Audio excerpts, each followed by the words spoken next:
Sebelum saya ngaji Minhajul Thalibin saya cerita ilmu itu apa? Ilmu itu sederhana, sesuatu yang mudah.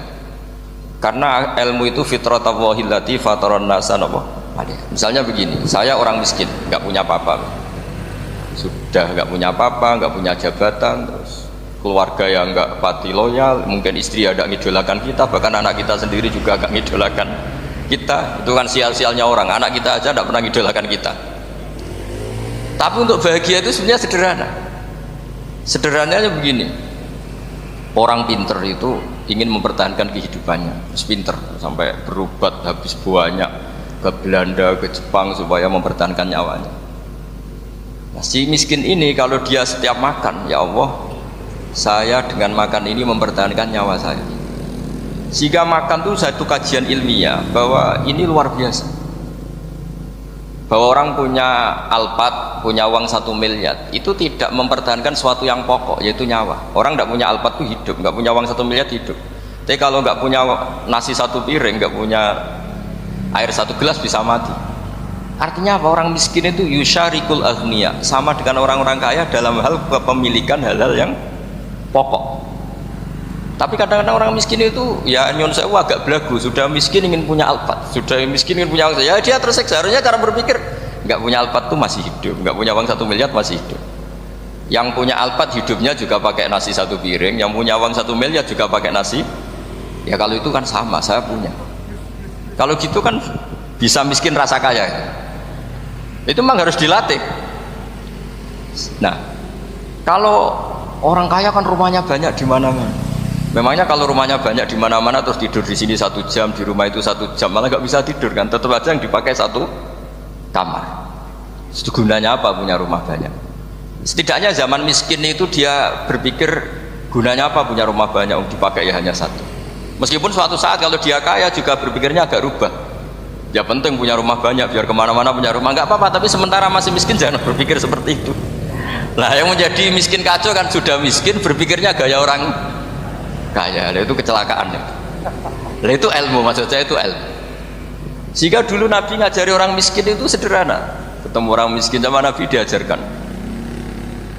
Nabi diantara ajarannya begini, ada seseorang man asbaha, orang yang setiap harinya mu'afan fi jasadi, dia sehat, aminan fi sirbi, negara dalam keadaan aman, tidak dalam ancaman, indahu qutu yaumi, dia hari itu punya makan, faka'an nama khizat lahu dunya bihadafiriha, berarti dia sudah punya dunia dan seisinya.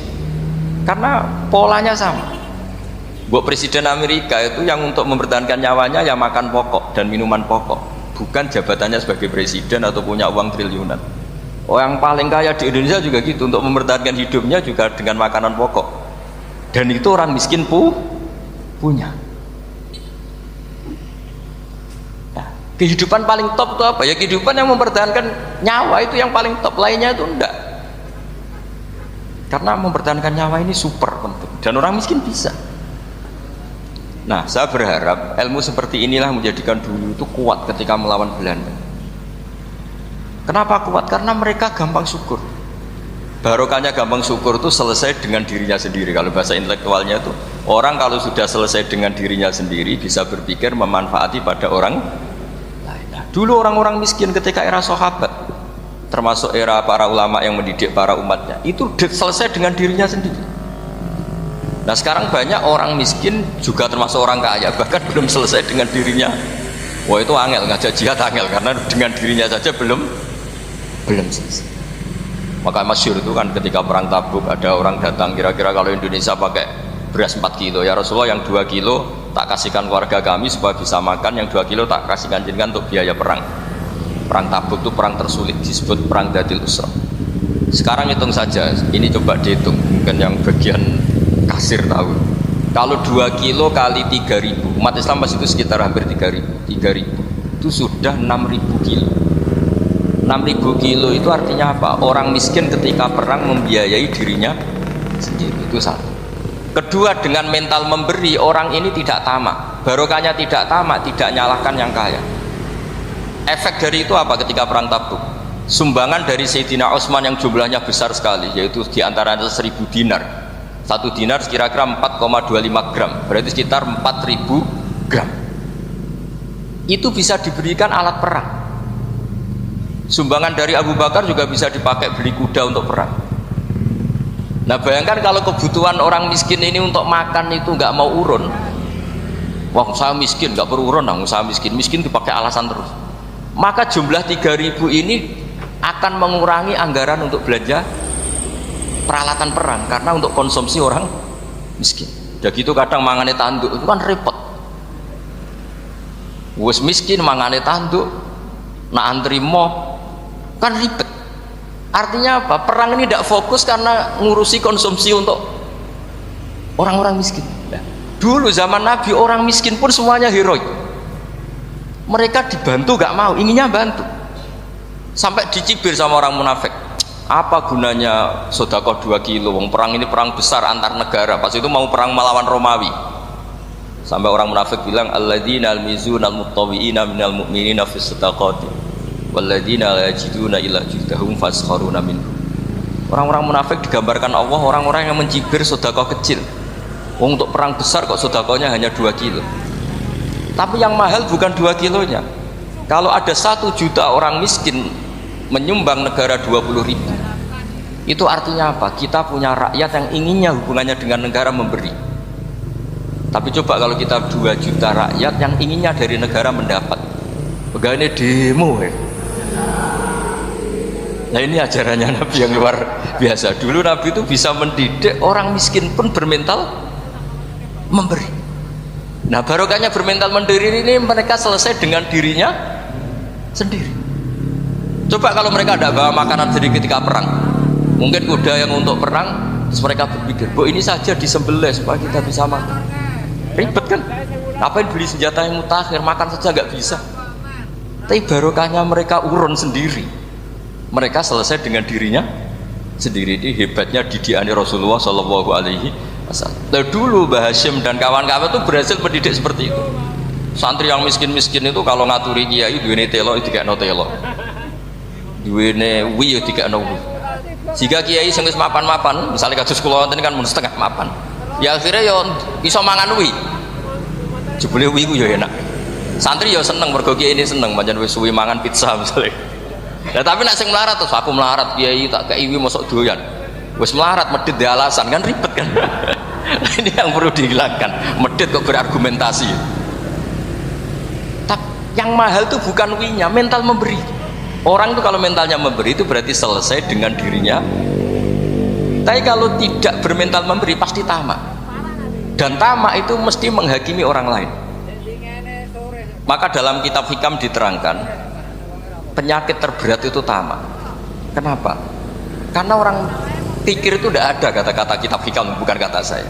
Yang ada itu tamak. Misalnya gini, saya kenal PLT Bupati Kudus. Tidak pernah saya bilang beliau kikir.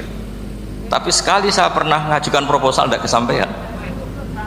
Wah, beliau medit. Jadi saya menvonis medit itu sebetulnya ya karena punya keinginan tidak kesampaian. Coba kalau enggak, medit itu orang serap penting. Misalnya anak-anak muda sama orang-orang cantik di Jakarta, pernah nggak kamu bilang itu sombong? Enggak kan? Setelah kamu bilang, Mbak aku ingin kenalan Mbak sampeyan, terus dia agak mau, baru kamu bilang sombong karena keinginan kamu enggak. Nah bayangkan kalau orang bermental tomak kayak apa bangsa ini. Nah sahabat itu dididik oleh Nabi, tomak itu selesai karena keinginan mereka memberi. Sehingga Indonesia bisa merdeka begini itu barokahnya didikan ulama, semuanya ingin memberi. Dulu belum ada negara, tentara-tentara kemerdekaan kalau di kampung-kampung itu ya dibiayai donatur-donatur, termasuk bahasa saya, bu saya dulu. Itu berapa ton aja beras untuk pasukan Hizbullah, pasukan TNI. Di Aceh ada Daud berih, ada yang baca berueh. Jadi baca aja kayak kira asap ada yang berih, ada berueh, saya juga nggak tahu orang Aceh kalau baca berih. Nyumbang berapa emas untuk kemerdekaan Indonesia. Yang Kesultanan Jogja Legowo, Jogja tidak lagi negara tapi diberikan bagian dari Indonesia dan seterusnya. Nah, jadi semua ini barokahnya didikan Rasulullah SAW yang diteruskan para ulamanya bahwa nomor 1 didik masyarakat itu bermental memberi. Dengan bermental memberi apapun kecilnya ini selesai dengan dirinya sendiri. Kalau sampean nggak punya mental memberi, nanti pulang dari Pemda, sok acara kabupaten berkata ini tok ribet itu. Awas itu, bar ngaji langsung lali berarti sampean. Sudah kalau nggak urun ini sudah luar biasa, nggak urun untuk berkat itu sudah luar biasa. Jadi itu yang makanya Nabi itu Quran dimulai wa mimma razaqnahum yunfikun. Quran mengajarkan bermental memberi, yunfikun. Nabi berkali-kali ngulang al yadul ya khairum al yadis sufla. Dan memberi itu tidak harus nunggu kaya. Gambarannya Quran tentang orang baik itu gimana? Alladzina yunfikuna fis sarra wad dharra. Bukan fis sarra saja, ketika wad dharra juga. Saya pernah guyon sama orang kaya di Jakarta, dia uangnya miliaran, mungkin malah triliun. Guyon sama saya, Gus saya ini sudah sekian bangun masjid di mana-mana. Saya ini berarti hebat. Enggak, kata saya. Enggak ada masjid, agama tetap jalan kata. Karena di kampung-kampung sudah banyak masjid kata. Masih keren tukang becak kata. Kok bisa Gus? Sampai nyumbang masjid 1 miliar, itu masjid apa kata? Ya masjid-masjid besar. Nah itu paling dipakai kubah atau menara atau apalah yang tidak mendesak. Tapi kalau orang miskin ngutangi orang miskin itu kalau nggak utang hari itu nggak makan. Kan nggak mungkin tukang becak ke utang ada bank atau orang kaya raya kan kenal saja ndak. Mesti orang miskin utangnya sama orang miskin. Saya kalau orang kaya utang Habibidin mesti mau beli Innova karena level orang elit. Jadi utangnya itu beli Innova, aksesoris Innova, seri terbaru. Tapi kalau orang miskin sama orang miskin utangnya itu beras untuk nyawa. Artinya apa? Kalau saya diutangi Habibidin untuk beli Innova itu ganjarannya itu sekunder. Tapi kalau sesama orang miskin itu ganjarannya primer. Keren mana? Hutang-hutangannya orang miskin sama orang kaya. Satu menyelamatkan nyawa, satu menyelamatkan citra. Dia baru sadar, ternyata orang miskin lebih hebat ketimbang saya, lebih hebat tapi tidak usah ditiru kata saya. Cuma dia menjadi tidak sombong sekian miliar yang disumbangkan ke masjid karena dia menjadi tahu ternyata itu tidak banget. Nah kecuali masjid-masjid yang kamu nyumbang memang masjid perintis di daerah-daerah yang belum ada. Kalau masjid-masjid besar itu kan kadang kebutuhannya sudah selera bukan pokok. Nah saya ini cerita ya jadi supaya orang tahu lah. Zaman Nabi itu orang sudah selesai semua dengan dirinya sendiri. Jadi maksud saya Islam nggak apa-apa tanpa masjid itu masjid yang sudah sifatnya selera. Indonesia kan masjid sudah sifatnya selera semua.